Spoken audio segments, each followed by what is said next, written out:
I'm going to teach you the two most powerful words that you can say, and it will save your life. This is Roll with the Punches. My name is Roman. People call me Ro for short. And I make these videos just for content.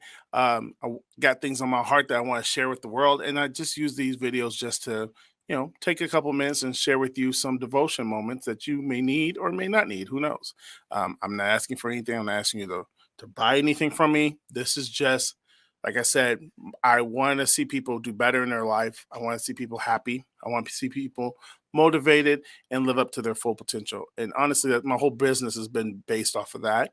At the core center, that's what we've been based off of. And I just kind of have a heart for people, so I make these videos to help people kind of understand what's going on and hopefully help them out and give them some sense. So we're gonna get right into it. This is Roll with the Punches. Um, don't don't forget to click the like and the share button and subscribe to the Heritage Park channel. Again, the two most powerful words you can ever say. And let me preface this by saying that these two words you may not want to use all the time, because these are two words that can really derail you too if used wrongly or out of fear or out of context of what I'm sharing with you today. So these two words are powerful. They're powerful words, and the I'm not going to hold it to you. I'm not going to keep you in suspense longer. The two words I want to share with you that you need to learn and need to use correctly in your life is the words I can't. There's so many motivational speakers and there's so many motivational thinkers talk about I can, you know, and I'm not trying to negate or go against anything that they share. I do believe that you can do things. I do believe you can be um, successful. I do believe you can be a good spouse. You can be a good father and mother. You can be a great athlete. You can get through college. You can. Those things I adamantly agree with 100%. Yes, I can is powerful. When you can say those things over your life, saying I can, and I will 100% always stand in the way if somebody tells me that they can't do something. Like I can't lose weight, I can't make that money like other people can, I cannot make that music like such and such does, I can't do what that person does, I can't live out my dreams the way I see it in my head. I stand against that 100%. Yes, you can, you absolutely can. Okay, so when I say I can't, I'm talking from a different perspective, and then let me share that with you today. And to share it with you, I got to give you a little bit of context, what's going on with me. One of the things that I do very well is I carry other people's stuff on my shoulders. Okay. If you have a project you're trying to get off the ground, I like to help. Um, the reason I do that is because uh, first and foremost, I wish somebody would do that stuff for me. I wish somebody would come along and say, "Hey, bro, you're struggling in this area. Let me help you." Or, "Bro, you need help. Let me carry this for you. Let me carry this burden for you." And I do have people who are very connected to Heritage Park. Shout out to my HP team who do carry that burden. And they do see like I'll give a shout out right now. Delora is one person that I think of all the time, where I don't ask her for anything. She sees a burden and she'll pick it up. That's just who she is, and I appreciate that. With that being said, I'm very cautious of her and other people on the team because I don't want to overbear in them, because people who give have a tendency to always give. So if you have people around you that are always giving, you have to take on the pressure or the burden of making sure that they're okay. You don't want them to take on too much. You don't want them to break. You don't want them to stress their own personal lives up, because they're just naturally going to say yes, yes, yes, yes, yes. And I'm that kind of guy. I say yes. Yeah, yeah, I'll do it. Whatever. Yeah, what you need me to do, I got it. You need me to take you where? To the airport, LAX? Oh yeah, I'll take you there. I'm just that kind of a giving person. Even when I don't want to do it, I'll still say yes, I'll do it. I'm just that kind of a person. I will give when I run out of things to give. I give when I have nothing left to give. And I don't say I can't do it. I don't tell somebody that that's not going to happen. So, what I'm starting to learn now is two words that save my life, and they're starting to save my life today, is the words I can't. Sometimes you have to say, no, I can't do that. And I'm not talking to the person who's selfish and never helps anybody. Dude, you can do a couple of things. I'm talking to those who just give. all the time. You have kids, you have a family, you have a job. Those are things that you have to give to. You have to give to make sure your kids are eating. You have to give to your job because they're paying you. I'm not talking about that stuff. You can't stop that stuff. I'm talking about the stuff outside of that. Family member issues. Family members who need your support. People who need your support outside of your family. Outside your immediate family that need your support. Uh, People who want to sit down with you and practice their MLM schmill, or they want to talk to you about insurance, and because you're just a good ear to listen to, and or you're just the one that they call. And it's okay to say yes to those things, but you have to take a good account. You have to start learning how to take a good account to what you can and cannot do. And then you have to be honest with yourself by saying, sorry, I can't. I can't give that right now. I don't have that to give. Because every time, think about it this way, every time you give something up, you're taking from somewhere else to give it. So people come to me, and I'm learning this now, because if you're an entrepreneur, you're a hustler like me, you have to be mindful. It's really tough to be a hustler, to be an entrepreneur, and be a giver and be very generous. And because people want to take advantage. And I don't understand why people take advantage, but they do. People take advantage all the time. And I learned that now lately about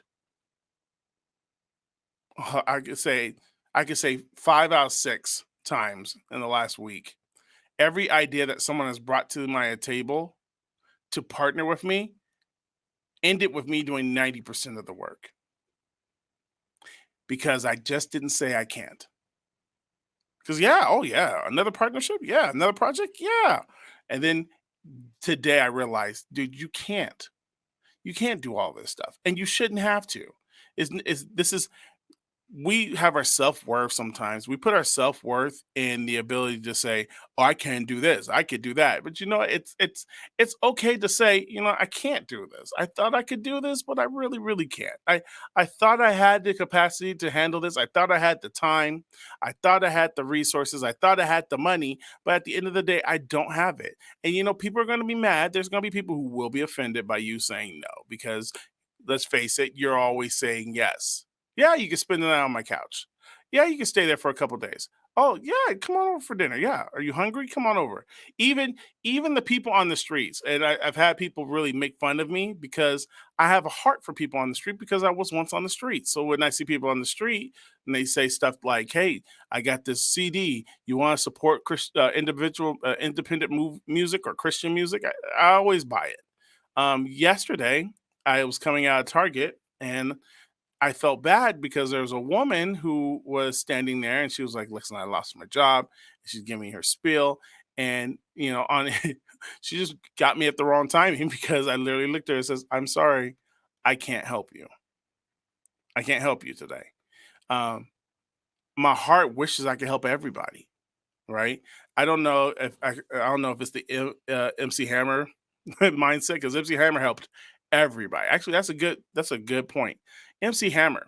Many people know MC Hammer as an old guy who used to rap. Listen, my generation know MC Hammer as one of the probably the best performers in hip hop. He was electrifying. He was electrifying, and from things what I've seen today, he still has a lot of energy to give, and he's extremely smart businessman. But when he got his millions of dollars, he employed his whole neighborhood. He employed his whole neighborhood. He employed his whole family. He brought everybody in the streets and his crew and his hood, and they were putting in work. He was paying dancers like phenomenal amounts of money. He was giving them like all kinds of stuff, anything they needed, cars, helping mothers out with their rent, helping kids get through school, and he was financially supporting everybody. And he just that wasn't in his nature to say I can't do it. He was here. Everybody won with in MC Hammer's camp. If you were part of the MC Hammer camp, you won. And he got to the point where he had gone bankrupt because he was making sure everybody won. And he wasn't limiting himself by saying, you know what, I don't have it to give. Just because you're a millionaire doesn't mean you have it to give. Like, I have a friend who's a millionaire and he doesn't have it to give. He has a family. At the same time, he worked hard for that. And, people should understand that, yo, if you worked hard too, if you kept working and kept consistently doing the right things, you can be in that stage one day. But it's funny how people don't want to do the hustle. They just want to take advantage. So it's almost like you have to have the sense of discernment to know when to help and when not to help. Because if you're like me, I always want to help.